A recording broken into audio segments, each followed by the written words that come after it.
জল্পনা সুদীপকে নিয়ে। সুদীপ কি আবারও বিজেপিতে যোগদান করবেন এমনও ইঙ্গিত। সামাজিক মাধ্যমে রকেটের গতিতে ভাইরাল সুদীপ। ত্রিপুরা রাজ্য রাজনীতিতে আবারও নতুন জল্পনা সুদীপ রায় বর্মনকে নিয়ে। এবার কি কংগ্রেসকে বিদায় জানিয়ে বিজেপিতে যোগদান করবেন সুদীপ, এমনটা ইঙ্গিত।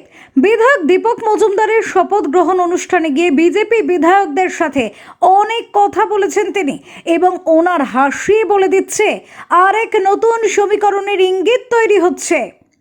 এমন ইঙ্গিতে দিয়েছেন সুদীপ রায় বর্মন। সামাজিক মাধ্যমে সুদীপের এই ভিডিও ক্লিপ রকেটের গতিতে ভাইরাল হচ্ছে।